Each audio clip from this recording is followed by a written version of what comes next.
Assalamu alaikum wa rahmatullahi ta'ala wa barakatuh. Dear brothers and sisters, welcome to our YouTube channel, Osman Puncher, for learning or studying the English language. I'm ready to teach you here the English language. Waxaan diyaar u halka kan inaan kugu baro luqadda Englishka.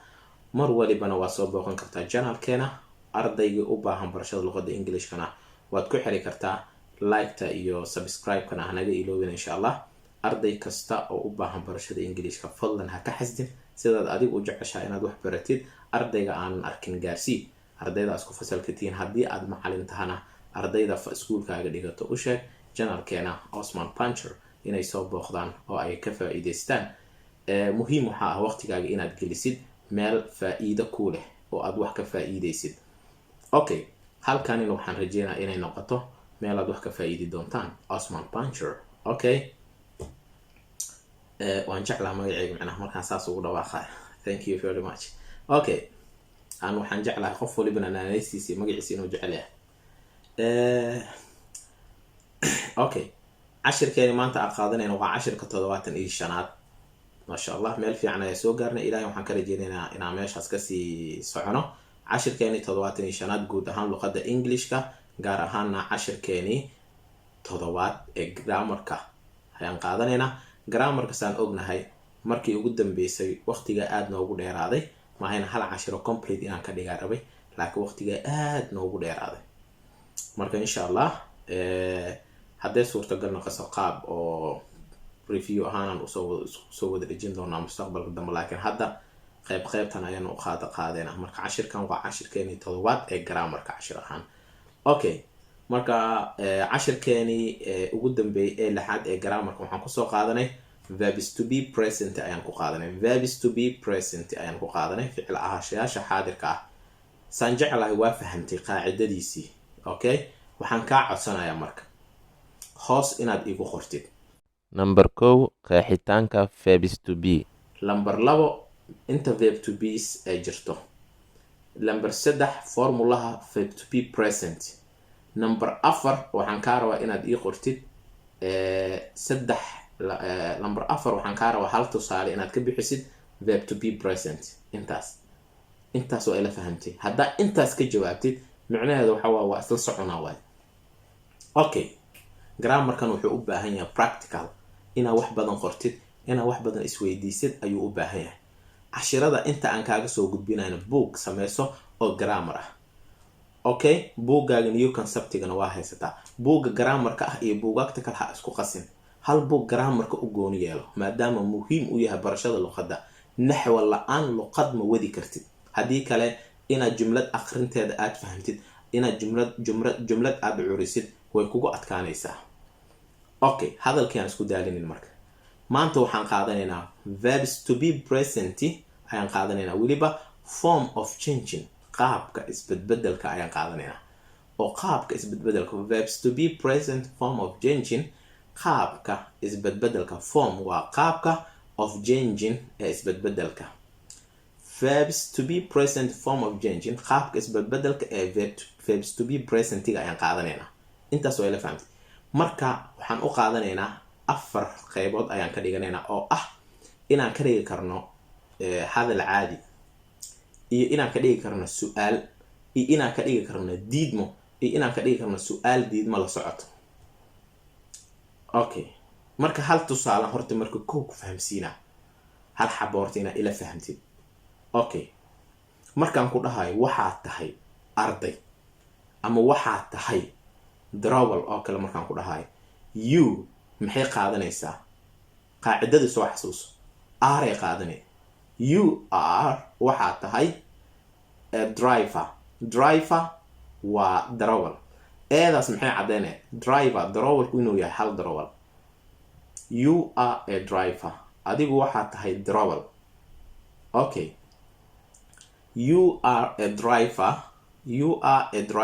waxaad tahay darawalaad tahay. markii lagu dhaha hadalkaas waa affirmative ayaa la dhahaa. affirmative waxaa la dhahaa hadal caadi oo aan su'aal lahayn, diidmo lahayn. affirmative ama statement, hadal caadi.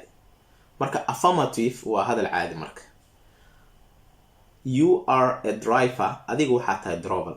markaan ka dhigayo su'aal marka maxaan isticmaalayaa markaan su'aal ka dhigayo waxaan isticmaalayaa interrogative waxa la dhahay ama question su'aal ka dhig haddii aan jumlad lagu qoro oo lagu dhaho jumladan su'aal ka dhig inaad fahmi kartid hadhow interrogative waxaa la dhahaa su'aal you are a driver haddii lagu dhaho su'aal ka dhig maxaa sameynaya ficilkii ama subjectigu waxaa sameynaysaa ficil ahaashayaasha gadaal laga marsiiyaa markii su'aal laga dhigayo oo maxaa la dhahaa are you a driver adigu darawal miyaa tahay maxay ahayd hadalka cadi you are a driver ahayd soo maa marka laga dhigayo marka adiga darawal maa tahay maxay noqonay are you adiga ma waxaa tahay a driver darawal miyaa tahay markaan diidma rabo inaan ka dhiga marka maxaan isticmaalaa xitaa are you su'aal oo kale waxaa lagu dhigi karaa are you okay adiga ma fiican tahay are you fine adiga ma fiican tahay waxaasoo dhan waa verbs to be present qaacidadeeda lagu socdaa la iskama dhahayo are you fine qofka iskama dhigaysa fahmaysaa ma xanuunsan tahay maxaa la dhahaa inaad fahmi kartid maxaad u baahan tahay bas xanuun maxaa la dhahaa sick ma xanuunsan tahay qofkaan dhehba are you sick intaas waa bes okay are you fine ma fiican tahay okay are you a driver adiga darawal miyaa tahay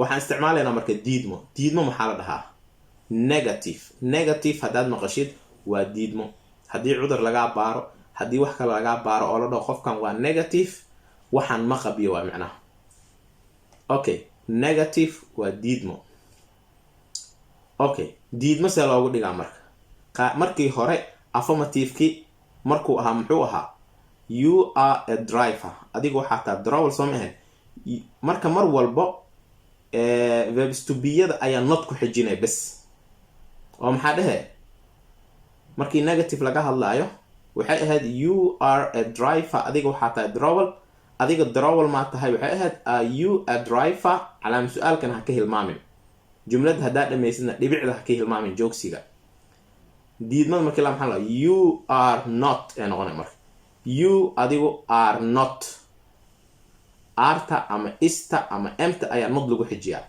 you are not adigu ma tihid a driver darawal adigu ma tihid weyaan marka you are not a driver adigu darawal ma tihid marka intaan waa isla fahmna waa you are a driver adigu darawal maa tahay no you are a driver adigu waxaa tahay darawal markii diidma la dhahay waxay noqonay are you a driver adiga darawal maa tahay markii su-aal laga dhigaayo aan dhahe waxay noqonaysaa are you a driver adiga darawal miyaa tahay markay diidma tahan waxay noqonay you are not a driver adiga darawal ma tihid arti ayaa not lagu xijinaa haddee istial not lagu xijinaa haddee emtal not lagu xijinaa intaas waa isla fahamnay you are not a driver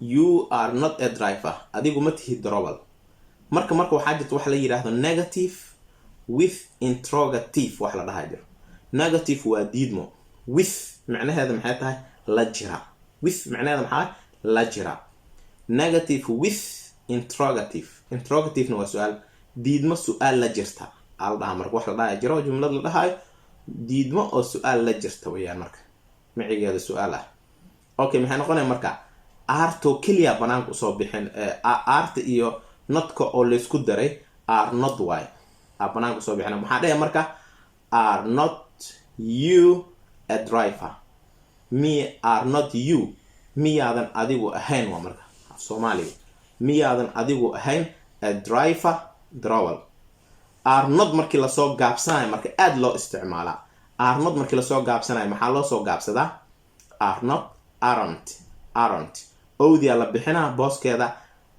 kora waxaa laga gelinaa apostrophe aa la gelinaa kor apostrophigaas ama hakadkaas kor laga gelinayo apostrophe waa soo baranay cashiradeeni hore oo new conceptiga apostrophe aa kor laga geliyaa marka maxay noqonay aren't are not meeshan maxay noqonay aren't marka maxay noqonay aren't you miyaadan adigu ahayn waa marka aren't you miyaadan adigu ahayn a driver darawal. marka haddaan si fiican u macnayn waxay noqonaysaa you are a driver waxaad tahay darawal oo affirmative ah. You are affirmative waxa weeyaan you are a driver adigu waxaad tahay darawal. su-aal markii laga dhiga aarta banaanka loo bixinaa waxaa la leeyahay are you a driver adiga darawal miyaa tahay. diidmo markii laga dhigaayana affirmative hore qaabka uu ahaa camal dib ugu soo celinay adoo notka aarta ku daraayo oo waxaa leedahay you are not a driver adigu darawal ma tihid. wada bixi ay soo gaabso maxay noqonaya marka aren't you a driver miyaadan adigu ahayn. aren't you a driver miyaadan adigu ahayn darawal. qof macnaa miyaadan adigu ahayn waxaa loo isticmaalaa qof wax kugu inkiraayo. miyaadan adigu ahayn tuug oo kale. aren't you a thief waxaa la tuuga. aren't you miyaadan adigu ahayn. aren't you. okay marka intaan waa isla fahamnay.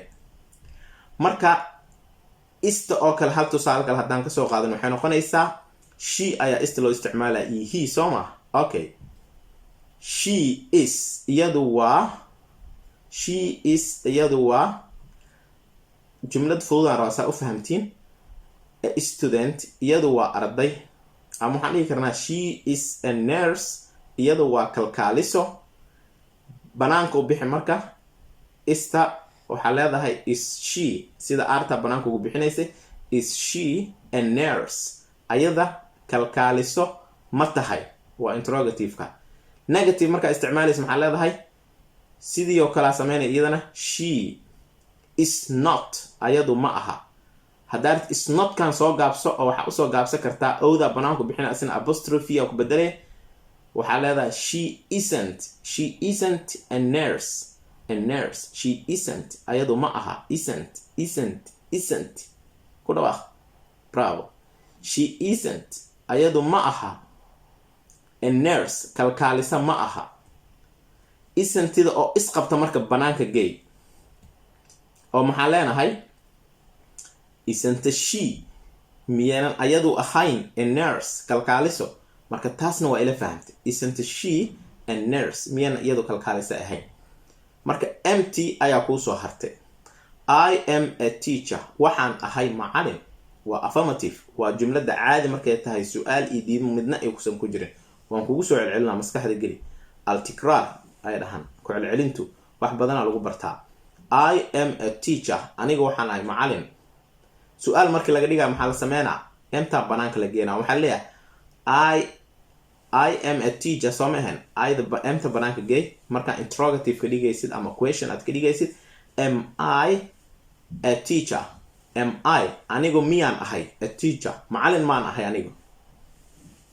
tuug maan ahay markaa dhigaysid maxaa dhehe marka thief tuuga laba soo baratay. thief waxaa la dhahaa waa tuug waa thief thief. marka aniga tuug ma ahay inaad dhehda laga rabaa maxaa dhehe am I a thief aniga tuug ma ahay. am I a teacher aniga macalin miyaan ahay waa su-aal qof markuu ku dhahay tuugaa tahoo kale camal. am I a thief aniga tuug ma ahay inaad dhigi kartaa laga raba marka. am I a teacher aniga macalin miyaan ahay su-aasha waa nooca. markii dambe maxaa la sameynayaa I am not ayaa la leeyahay markii diidmada ay tahay. questionka waa fahamnay. I am not anigu ma ahi a teacher macalin ma ahi. ama I am not a thief anigu tuug ma ahi. qaacidadan laakiin macalin ay ku socotaa tuuga dadku ma jecla macnaha tuug ma ahi tuug ma ahi in ay dhahaan ay jecel yihiin. saa la ajliga marka tusaalan kugu soo qaadanaya I am not anigu ma ahi. marka ee lasoo gaabinayo am not ma lasoo gaabin kara marka. emanti lama dhihi karo. maxaan ku dhahay emanti lama dhihi karo ma jirtaba. laakiinse are not waxaa laga soo gaabsadaa aren't. is notna waxaa laga soo gaabsadaa isn't. ma fahamte. laakiin am not lama soo gaabiyo sideeda loo qoraa oo maxaa leenahay I am not anigu ma ahi a teacher macalin ma ahi. okay ama I am not a thief anigu tuug ma ahi.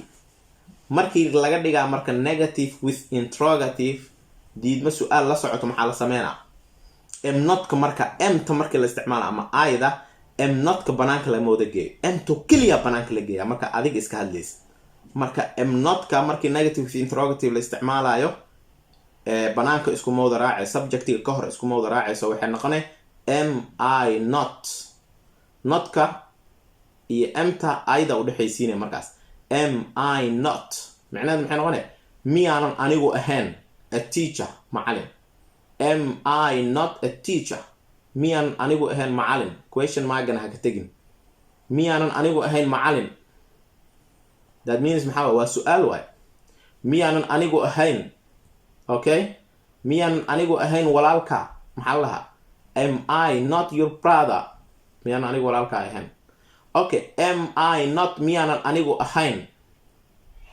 ay isticmaalaysa ma dhihi kartid amanti I lama isticmaali kartid waa qalad am not I na ma dhihi kartid ba ma waa inaad dhahdo markaa negative interrogative isticmaalto am I not intaas waa isla fahmna marka okay marka saddex jumlad oo waxaan isticmaalaynaa oo tusaalooyin ah okay affirmative interrogative negative with interrogative waa isla fahmna umaleynaa I am a student waxay isku bedelaysaa am I a student I am a student anigu waxaan ahay arday am I a student anigu arday maan ahay I am not a student anigu arday ma ahi am I not a student miyaanan anigu ahayn arday we are doctors anagu waxaanan dhaqaatiir are we doctors anagu dhaqaatiir maanahane we are not doctors anagu dhaqaatiir ma nihni aren't we doctors aren't we doctors miyaanan anaga dhaqaatiir ahayn miyaanan anaga saaxiiba ahayn aren't we friends aa jirto okay aren't we doctors miyaanan anaga dhaqaatiir ahayn okay she is sick ayadu way xanuunsan tahay qof kale soo bood wuxuu yidhi is she sick ayadu ma xanuunsan tahay okay she is not sick ayadu ma xanuunsana markaa dhehaysaas oo kale inaa u dhihi karti waay ama she isn't sick ayadu ma xanuunsana isn't she sick miyaynan ayadu xanuunsaneen intaas waa ila fahamtaan jeclah waa tusaalooyinkaas haddaa rabta magacyaa ku bedeli kartaa waxaa dhihi kartaa okay Asha is a sick Asha way jirantahay haddaa rabtid Asha ma jiranta oo kale markaa dhehaysa maxaa dhehe is Asha sick Asha marka maxay bedeshay magacuyaalihii she ay bedeshay waa isla fahamnaa umaleynaa is Asha sick Asha ma jirantahay okay qof hadhaa oo kale Asha ma jirno Asha is not sick Asha ma jirno isn't Asha sick isn't Asha sick Asha miyaanan jirnayn am I not a good teacher